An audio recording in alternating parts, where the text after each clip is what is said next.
Hi everyone, நான் ராம் பேசுகிறேன். நம்ம பார்க்க போகிற வீடியோ என்னென்னு பார்த்தீங்கன்னா, அடுத்த வருஷம் 2022 ஜூலையில் வந்து இந்தியன் பிரசிடென்ட் ராம் நாத் கோவிந்தோட பதவிக்காலம் வந்து முடிய போகுது. ஸோ அடுத்த வருஷம் இதே சமயத்தில் வந்து பிரசிடென்ட் எலெக்ஷன் வந்து நடக்க போகுது. ஆல்ரெடி இப்போ வந்து பிரசிடென்ட் எலெக்ஷனை பற்றின சூடு வந்து இப்போ ஆல்ரெடி பரவ ஆரம்பிச்சிருக்கு இந்தியன் பொலிட்டிக்ஸில். ஸோ ஒரு பெரிய பேச்சுகள்லாம் வந்து அடிபட்டுருக்கு. யார் வருவாங்க, யார் வரமாட்டாங்க அப்படிங்கிறதெல்லாம் வந்து இப்போ ஒரு பெரிய ஒரு சலசலப்பு போயிட்டுருக்கு. இதில் வந்து ரூலிங் பார்ட்டியான பிஜேபியும் அப்போசிஷனும் யாரை வந்து எந்த கேண்டிடேட்ஸை வந்து பேக்கப் பண்ணுறாங்க, யாரை வந்து ப்ரொப்போஸ் பண்ண போகிறாங்க அப்படிங்கிற பேச்சுவார்த்தை அடிபட்டுருக்கு. முக்கியமான பேர் அடிப்படுறது யாருன்னு பார்த்தீங்கன்னா, என்சிபியோட லீடரான சரத்பவார். ஆனால் சரத்பவார் வந்து இது மறுத்திருக்காரு. அப்படிலாம் ஒன்றும் இருக்காது. ஏன்னா வந்து ரிசல்ட் என்னவா வந்து வரப்போகுது, யார் வந்து பாரதிய ஜனதா பார்ட்டி வந்து சப்போர்ட் பண்ணுறாங்க, அவங்க தான் வந்து பிரசிடெண்ட்டாக வருவாங்க. ஏன்னா பிஜேபிக்கு வந்து 300 எம்பிஸ்க்கு மேலே வந்து பார்லிமெண்ட்டில் இருக்காங்க. ஸோ அவங்க சப்போர்ட் பண்ணுற கேண்டிடேட் தான் வந்து பிரசிடெண்ட்டாக வருவாங்க. அதனால் வந்து எனக்கு வாய்ப்பு இல்லை அப்படின்னு சொல்லி அவரும் சொல்லிகிட்ருக்காரு. ஸோ இப்போ அடுத்த வருஷம் வந்து பிரசிடெண்ட் எலெக்ஷன் நடக்கிறதுக்கு முன்னாடி பல மாநிலங்களில் வந்து சட்டப்பேரவை தேர்தல் வந்து நடக்கப்போகுது. இதில் வந்து உத்தரப்பிரதேஷ், பஞ்சாப், கோவா, உத்தராகண்ட், மணிப்பூர் இந்த மாதிரி மாநிலங்கள்லாம் வந்து பிரசிடெண்ட் எலெக்ஷன் நடக்கிறதுக்கு முன்னாடி வந்து இந்த ஒரு வருஷத்துக்குள்ளே சட்டப்பேரவை தேர்தல், அசம்பிளி எலெக்ஷன் வந்து நடக்கப்போகுது. ஸோ அடுத்த வருஷம் வந்து பிரசிடென்ட் ராம்நாத் கோவிந்த் வந்து அவர் பிரசிடென்ட் ஆஃபீஸை வந்து வெக்கேட் பண்ண போகிறாரு. ஸோ இப்போ வந்து நம்ம என்ன பார்க்க போகிறோம் இந்த வீடியோவில் அப்படின்னா, பிரசிடெண்ட் வந்து இந்தியாவில் எப்படி எலெக்ட் பண்ணப்படுறாங்க, ஸோ இதில் வந்து மக்கள் டைரெக்டாக ஓட் பண்ணி பிரசிடெண்ட் எலெக்ட் பண்ணுறாங்களா, இல்லை வந்து பிரசிடெண்ட் எலெக்ஷனுக்கான சிஸ்டம் என்ன, எந்த ப்ராசஸில் வந்து இந்தியாவோட பிரசிடெண்ட் எலெக்ட் பண்ண போகிறாரு அப்படிங்கிறத பற்றி நம்ம இந்த வீடியோவில் பார்க்க போகிறோம். ஸோ வீடியோ கடைசி வரைக்கும் பாருங்கள். உங்கள் ஃப்ரெண்ட்ஸ் ஃபேமிலியோடவும் இந்த வீடியோ ஷேர் பண்ணுங்கள். இது ஒரு நாலேஜபிளான வீடியோ இருக்கும் அப்படின்னு சொல்லி நான் நம்புகிறேன். மறக்காமல் என்னோடய சேனலுக்கு வந்து சப்ஸ்கிரைப் பண்ணுங்கள், சப்போர்ட் பண்ணுங்கள். வாங்க வீடியோ போகலாம்.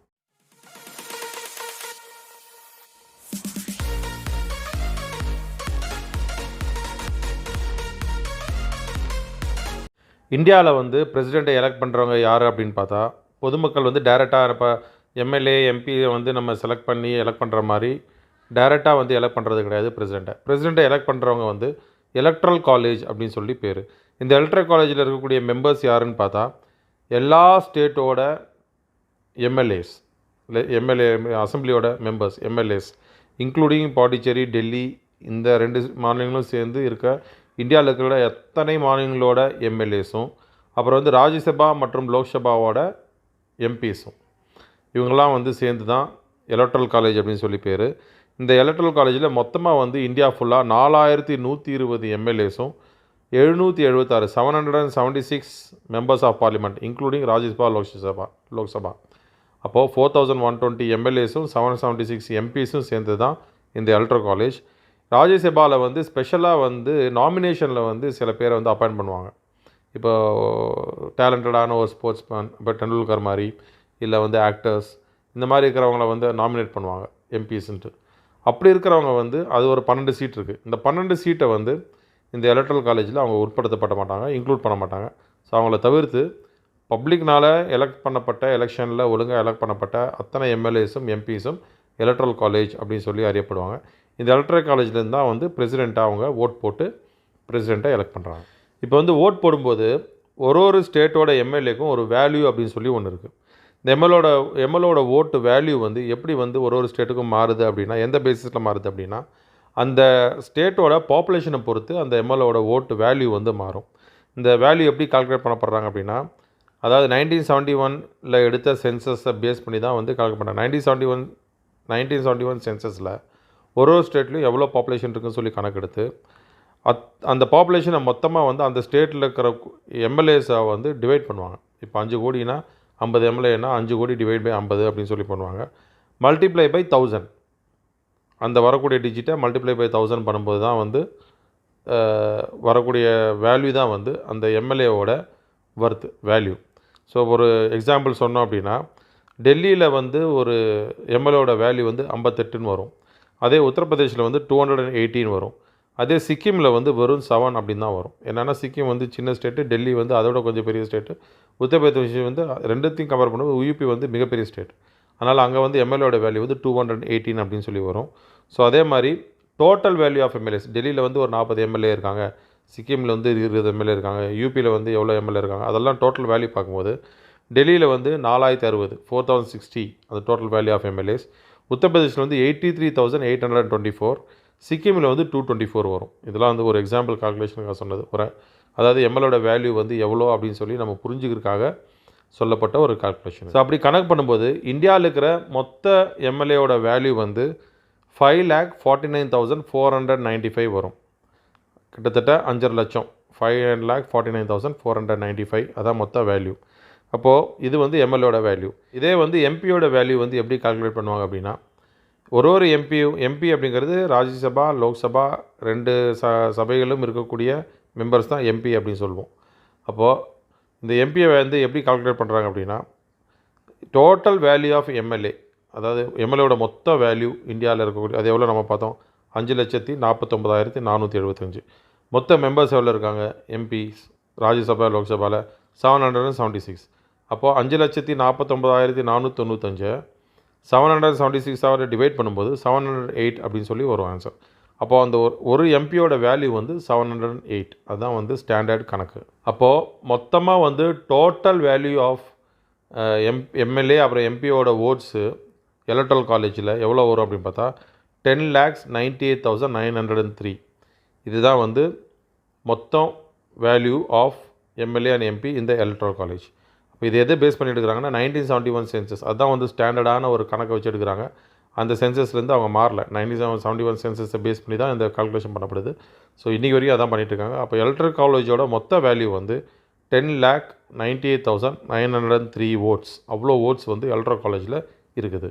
ஸோ இப்போ வந்து நம்ம டோட்டல் எவ்வளோ வேல்யூ ஓட்ஸ் எலக்ட்ரல் காலேஜில் இருக்குது அப்படிங்கிறத பார்த்துட்டோம். இப்போ ஓட்டிங் எப்படி பண்ணுறாங்க அப்படின்னு சொல்லி பார்க்க போகிறோம். சப்போஸ் வந்து ஒரு 4 பேர் வந்து பிரசிடென்ட் எலெக்ஷனுக்கு நிற்கிறாங்கன்னு வச்சுங்க, எலெக்ஷனுக்கு போட்டி. அங்கே வந்து ஒரு எலெக்ஷன் நடக்கும், ஒரு பேலட், அஃபிஷியல் பேலட் வந்து ஒன்று இருக்கும். அப்போது அங்கே வந்து ஒரு எம்எல்ஏவும் ஒரு எம்பியும் வந்து அவங்களோட 4 பிரசிடென்ட் எலெக்ஷனை வந்து அவங்க ஆர்டர் பிரகாரம் ப்ரெஃபரன்ஸ் பிரகாரம் வேல்யூ பண்ணுவாங்க. ஃபஸ்ட் இவர், செகண்ட் இவர், தேர்ட் இவர், ஃபோர்த் இவர் அப்படின்ட்டு. அப்போது ஒருத்தர் வந்து பிரசிடெண்ட்டாக ஜெயிக்கணும் அப்படின்னா அத்தனை எம்எல்ஏ எம்பிஸோட ஓட்லையும் வந்து மோர் தென் 50% ஓட்ஸ் வந்து மினிமம் 50% ஓட்ஸ் வந்து ஒரு கேண்டிடேட் வாங்கியிருந்தால் மட்டும்தான் அவர் வந்து பிரசிடெண்ட்டாக வந்து எலெக்ட் பண்ணப்படுவார். சப்போஸ் வந்து எந்த கேண்டிடேட்டும் வந்து 50% ஓட் எடுக்கலை, அவங்க வந்து அந்த பெஞ்ச் மார்க் வந்து வரல அப்படின்னா அப்புறம் வந்து ப்ரெஃபரன்ஷியல் சிஸ்டம் வந்து வரும். ப்ரெஃபரன்ஸ் யாருக்கு அதிகமாக கொடுக்குறாங்க அப்படிங்கிற 2வது ஸ்டெப்பு வந்து ஆக்ஷனில் எடுக்கப்படும். ஸோ இந்த ப்ரெஃபரன்ஷியல் சிஸ்டத்தில் வந்து இப்போ வந்து தனி மெஜாரிட்டி 50% ஓட்டு கிடைக்கல பிரசிடென்ட்ஸ் எலெக்ஷன் கேண்டிடேட் அப்படின்னா ப்ரெஃபரன்ஷியல் சிஸ்டம் வரும். ப்ரெஃபரன்ஷியல் சிஸ்டத்தில் கடைசியாக லோ நம்பர் ஆஃப் ஓட்ஸ் எடுத்த ஆள் வந்து முதல் அவுட் ஆவார். அதே மாதிரி அடுத்த லோ நம்பர் ஆஃப் ஓட் எடுத்த ஆள் வந்து 2வது அவுட் ஆவார். 3வது லோ நம்பர் ஆஃப் ஓட் எடுத்தது வந்து கடைசியாக அவுட் ஆவார். கடைசியாக வந்து நிற்கிறவர் தான் வந்து ஜெயிச்சவர். அப்படி கடைசியாக வந்து ப்ரெஃபரன்ஷியல் ஓட்டில் அது தனி மெஜாரிட்டி கிடைக்காம ப்ரெஃபரன்ஷியல் ஓட்டில் கடைசியாக நிற்கிறவர் இருக்கார் பாருங்கள் டோட்டல் கவுண்டிங்கில், அவர் தான் வந்து பிரசிடெண்ட் தான் எலெக்ட் பண்ணப்படுவார்.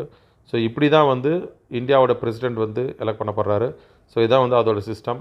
இதான் வந்து நான் உங்களுக்கு தெரியப்படுத்தணும்னு நினச்சேன். ஷார்ட்டான வீடியோ தான், பட் இருந்தாலும் ஒரு நாலேஜபிளான வீடியோ.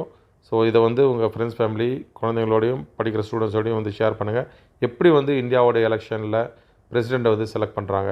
ப்ரைம் மினிஸ்டர் வந்து நமக்கு தெரியும், பப்ளிக் எக்ஸாம் எலெக்ஷன் நடக்கும், எம்பிஸ் வந்து அவங்க செலக்ட் பண்ணப்படுவாங்க. அதுலேருந்து அவங்க தனி மெஜாரிட்டி வந்து கட்சி, அதுலேருந்து அவங்க எல்லாம் சேர்ந்து எம்பிஸ்லாம் சேர்ந்து ஒரு லீடரை வந்து செலக்ட் பண்ணி அவர் தான் ப்ரைம் மினிஸ்டர்னு சொல்லிட்டு அவங்க அனௌன்ஸ் பண்ணுவாங்க. ஆனால் பிரசிடென்ட் எலெக்ஷன் வந்து அப்படி கிடையாது. இதே வந்து மற்ற நாடுகளில், யூஎஸ் போன்ற நாடுகளில் வந்து பிரசிடென்ட் எலெக்ஷன் வந்து டைரெக்டாக அவங்களும் வந்து எலக்ட்ரல் ஓட்ஸ் தான், ஆனால் பப்ளிக் ஓட் பண்ணி பண்ணுறது. இப்போ 2 கேண்டிடேட், இப்போ ஜோ பைடனும் ஜார்ஜ் புஷும் நின்னாங்க அப்படின்னா அவங்களும் எலக்ட்ரல் ஓட்ஸ் மூலியமாக தான் வந்து செலக்ட் பண்ணப்படுறாங்க. ஒரு ஸ்டேட்டுக்கும் இவ்வளோ ஓட்ஸ் அப்படின்னு சொல்லியிருக்கு யூஎஸில். அந்த ஒரு ஸ்டேட்டோட ஓட்ஸும் கனெக்ட் பண்ணப்பட்டு அதுலேருந்து யார் மெஜாரிட்டி வராங்க, ரிப்பப்ளிக்கா டெமோக்ராட்டிக் பார்ட்டியா அப்படின்னு சொல்லிட்டு யூஎஸில் வந்து அந்த வேறு மாதிரி சிஸ்டம். ஆனால் இந்தியாவை பொறுத்த வரைக்கும் எம்எல்ஏஸ் அண்ட் எம்பிஸ் அவங்களோட மொத்த ஓட்டு கால்குலேஷன் சேர்த்து அதில் வந்து 50%க்கு மேலே தனி மெஜாரிட்டி எடுக்கிறவர் தான் வந்து பிரசிடெண்ட்டை செலக்ட் பண்ணப்படுறாரு. சப்போஸ் தனி மெஜாரிட்டி வரல அப்படின்னா ப்ரெஃபரன்ஷியல் முறையில் யாருக்கு வந்து அதிகமான ஓட்டு விழுந்திருக்கு, நம்பர் 1ல் யார் இருக்காரோ அவர் தான் வந்து பிரசிடெண்ட்டாக செலக்ட் பண்ணப்படுவார். மீதி இருக்கிற கேண்டிடேட்ஸ்லாம் வந்து அவுட் ஆகிடுவாங்க. ஸோ இதான் வந்து இந்தியாவில் பிரசிடெண்ட் செலக்ட் பண்ணக்கூடிய ஒரு முறை. இது வந்து இப்போ அடுத்த வருஷம் ஜூலையில் ராம்நாத் கோவிந்தோட பதவிக்காலம் வந்து முடியுது. சரத்பவார் அவர்களோட பேர் வந்து அடிபடுது. ஸோ சரத்பவார் வந்து பிஜேபி, அவர் என்ன சொல்கிறாருன்னா பிஜேபி சப்போர்ட் பண்ணுற கேண்டிடேட் தான் வந்து பிரசிடெண்ட்டாக வருவாங்க. என்ன காரணம்னா பிஜேபிக்கு வந்து தனி மெஜாரிட்டி இருக்குது பார்லிமெண்ட்டில், 300 மெம்பர்ஸ்க்கு மேலே வந்து எம்பியாக இருக்கிறாங்க. ஸோ அவங்க யாரை பேக்கப் பண்ணுறாங்களோ அவங்க தான் பிரசிடெண்ட்டாக வருவாங்க அப்படின்னு சொல்லி சரத் பவார் வந்து சொல்கிறாரு. ஸோ யார் வர போகிறாங்க அப்படிங்கிறது இன்னும் ஒரு வருஷத்துக்கு அப்புறம் தான் வந்து நமக்கு தெரிய வரும். பொறுத்திருந்து தான் பார்க்கணும். ஸோ இதான் வந்து உங்களுக்கு சொல்ல நினச்சா மீண்டும் இந்த ஒரு அடுத்த வீடியோவில் சந்திப்போம். Till then Islam signing off. Bye everyone. Good night. மறக்காமல் என்னோட சேனலுக்கு வந்து சப்ஸ்கிரைப் பண்ணுங்கள். Thank you. Good night. Bye. Thank you.